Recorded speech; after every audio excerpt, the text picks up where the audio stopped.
1, you don't have to have a dream. Americans on talent shows always talk about their dreams. Fine, if you have something you've always wanted to do, dreamed of, like in your heart, go for it. After all, it's something to do with your time, chasing a dream. And if it's a big enough one, it'll take you most of your life to achieve, so by the time you get to it and are staring into the abyss of the meaninglessness of your achievement, you'll be almost dead, so it won't matter. I never really had one of these dreams, and so I advocate passionate dedication to the pursuit of short-term goals. Be micro-ambitious. Put your head down and work with pride on whatever is in front of you. You never know where you might end up. Just be aware the next worthy pursuit will probably appear in your periphery, which is why you should be careful of long-term dreams. If you focus too far in front of you, you won't see the shiny thing out the corner of your eye. Right? Good. Advice, metaphor. Look at me go. 2, don't seek happiness. Happiness is like an orgasm. If you think about it too much, it goes away. Keep busy and aim to make someone else happy, and you might find you get some as a side effect. We didn't evolve to be constantly content. Contented Homo erectus got eaten before passing on their genes. 3, remember, it's all luck. You are lucky to be here. You are incalculably lucky to be born, and incredibly lucky to be brought up by a nice family that helped you get educated and encouraged you to go to uni. Or if you were born into a horrible family, that's unlucky and you have my sympathy, but you are still lucky.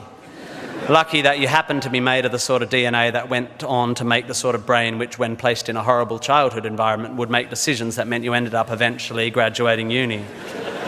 Well done you for dragging yourself up by your shoelaces, but you were lucky. You didn't create the bit of you that dragged you up. They're not even your shoelaces. I suppose I worked hard to achieve whatever dubious achievements I've achieved, but I didn't make the bit of me that works hard, and any more than I made the bit of me that ate too many burgers instead of attending lectures when I was here at UWA. Understanding that you can't truly take credit for your successes, nor truly blame others for their failures, will humble you and make you more compassionate. Empathy is intuitive, but is also something you can work on intellectually. 4, exercise. I'm sorry, you pasty, pale, smoking philosophy grads, arching your eyebrows into a Cartesian curve as you watch the human movement mob winding their way through the miniature traffic cones of their existence. You are wrong and they are right. Well, you're half right. You think, therefore you are, but also you jog, therefore you sleep, therefore you're not overwhelmed by existential angst. You can't be can't, and you don't want to be. Play a sport, do yoga, pump iron, run, whatever, but take care of your body. You're going to need it. Most of you mob are going to live to nearly 100, and even the poorest of you will achieve a level of wealth that most humans throughout history could not have dreamed of. And this long, luxurious life ahead of you is going to make you depressed. But don't despair. There is an inverse correlation between depression and exercise. Do it. Run, my beautiful intellectuals, run. 5, be hard on your opinions. We must think critically and not just about the ideas of others. Be hard on your beliefs. Take them out onto the veranda and hit them with a cricket bat. Be intellectually rigorous. Identify your biases, your prejudices, your privileges. Most of society's arguments are kept alive by a failure to acknowledge nuance. We tend to generate false dichotomies and then try to argue one point using 2 entirely different sets of assumptions, like 2 tennis players trying to win a match by hitting beautifully executed shots from either end of separate tennis courts. By the way, while I have science and arts graduates in front of me, please don't make the mistake of thinking the arts and sciences are at odds with one another. That is a recent, stupid, and damaging idea. You don't have to be unscientific to make beautiful art, to write beautiful things. If you need proof, Twain, Douglas Adams, Vonnegut, McEwen, Sagan, Shakespeare, Dickens for a start. You don't need to be superstitious to be a poet. You don't need to hate GM technology to care about the beauty of the planet. You don't have to claim a soul to promote compassion.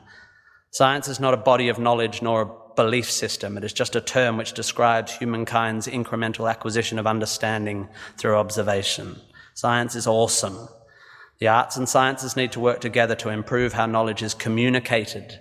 The idea that many Australians, including our new PM and my distant cousin Nick Minchin, believe that the science of anthropogenic global warming is controversial is a powerful indicator of the extent of our failure to communicate. 6, Be a teacher, please, please, please be a teacher. Teachers are the most admirable and important people in the world. You don't have to do it forever, but if you're in doubt about what to do, be an amazing teacher. Just for your 20s, be a teacher. Be a primary school teacher, especially if you're a bloke. We need male primary school teachers. Even if you're not a teacher, be a teacher. Share your ideas. Don't take for granted your education. Rejoice in what you learn and spray it. 7, define yourself by what you love.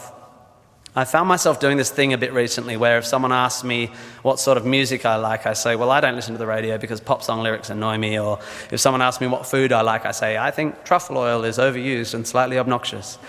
And I see it all the time online, people whose idea of being part of a subculture is to hate Coldplay or football or feminists or the Liberal Party. We have a tendency to define ourselves in opposition to stuff. As a comedian, I make my living out of it. But try to also express your passion for things you love. Be demonstrative and generous in your praise of those you admire.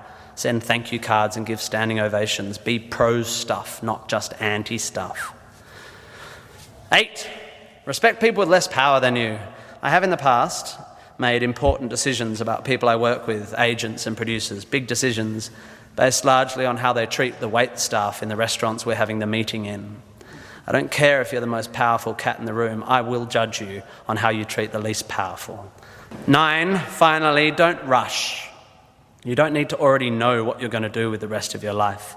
I'm not saying sit around smoking cones all day, but also don't panic. Most people I know who were sure of their career path at 20 are having midlife crises now. I said at the beginning of this ramble, which is already 3.5 minutes long, that life is meaningless. It was not a flippant assertion. I think it's absurd, the idea of seeking meaning in the set of circumstances that happens to exist after 13.8 billion years worth of unguided events. Leave it to humans to think the universe has a purpose for them. However, I am no nihilist. I'm not even a cynic. I am actually rather romantic. And here's my idea of romance. You will soon be dead. Life will sometimes seem long and tough, and God, it's tiring. And you will sometimes be happy and sometimes sad, and then you'll be old, and then you'll be dead. There is only one sensible thing to do with this empty existence, and that is fill it. Not fill it, fill it. And in my opinion, until I change it, life is best filled by learning as much as you can about as much as you can, taking pride in whatever you're doing, having compassion, sharing ideas, running, being enthusiastic. And then there's love and travel and wine and sex and art and kids and giving and mountain climbing, but you know all that stuff already.